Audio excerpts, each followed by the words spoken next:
سوچیے اگر آج سے صرف 25 سال بعد پاکستان کا ایک بڑا حصہ زمین کے نقشے سے غائب ہو جائے، کیا آپ تیار ہیں اس پاکستان کے لیے جہاں سانس لینا بھی مشکل ہوگا؟ یہ کوئی سائنسی فلم نہیں بلکہ سائنس کا وہ سچ ہے جسے دنیا گلوبل وارمنگ کے نام سے جانتی ہے۔ گلوبل وارمنگ یعنی دنیا کا ہر سال گرم ہوتا ہوا ماحول، ایک ایسی حقیقت جو صرف گلیشیئر یا جنگلی حیات تک محدود نہیں رہی بلکہ اب یہ پاکستان کے ہر شہری کا ذاتی مسئلہ بن چکی ہے۔ تو بات کرتے ہیں گلوبل وارمنگ کی کہ آخر یہ ہے کیا؟ دنیا کے درجہ حرارت میں جو مسلسل اضافہ ہو رہا ہے اسے گلوبل وارمنگ کہا جاتا ہے۔ اس کی بنیادی وجہ ہے گرین ہاؤس گیسز کا بڑھتا ہوا اخراج، جیسے کاربن ڈائی آکسائڈ اور میتھین، جو فیکٹریوں، گاڑیوں اور زراعت سے نکلتی ہیں۔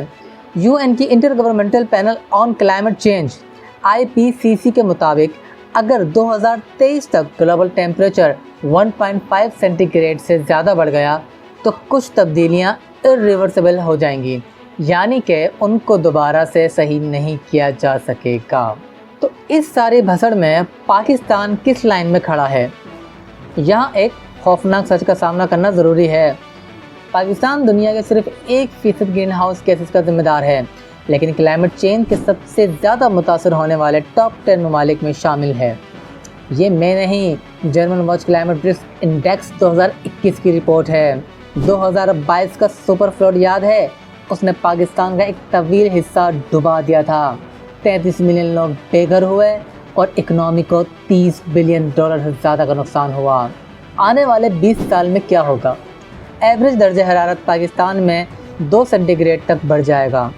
لاہور، ملتان اور سکر جیسے شہروں میں 50 سینٹی گریڈ سے زیادہ حرارت عام ہو سکتی ہے۔ گلیشیئر میلٹ ہونے کی وجہ سے فلیش فلڈ بڑھیں گے۔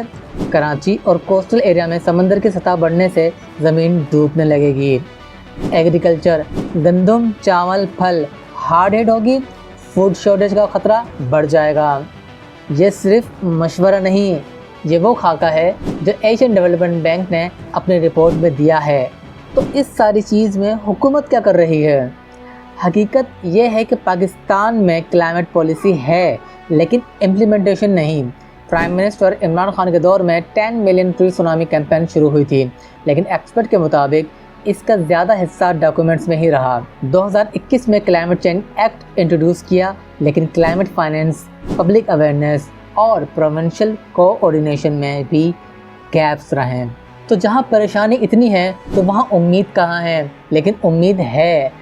رینیویبل انرجی، پاکستان میں سولر اور ونڈ انرجی کا امینس پوٹینشیل ہے، خاص کر سندھ اور بلوچستان میں۔ Community lead projects, Gilgit Baltistan اور چترال میں کچھ لوکل کمیونٹیز نے گلیشیئر لیک کو کنٹرول کرنے کے لیے کامیاب پلان بنائے ہیں۔ اور تیسرا ہے انٹرنیشنل ایڈ۔ COP سمٹ کے ذریعے پاکستان کو کلائمیٹ ریزیلینس کے لیے $multi billion ایڈ مل سکتی ہے اگر صحیح ڈپلومیٹک اسٹریٹجی اپنائی جائے۔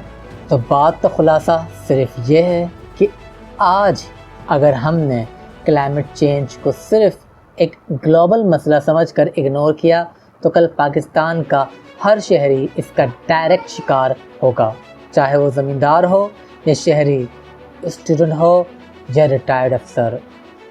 یہ جنگ اب صرف حکومت کی نہیں، ہم سب کی ہے، اور اگر ہم چاہیں تو آج بھی وقت ہے اویئرنیس پھیلانے، ایکو فرینڈلی چوائسز اپنانے اور اس مسئلے کو سیریس لینے کا۔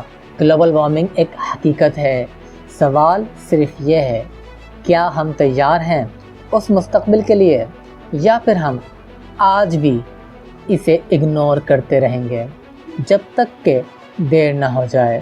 ملتے ہیں اگلی ویڈیو میں، جب تک کے لیے اللہ حافظ۔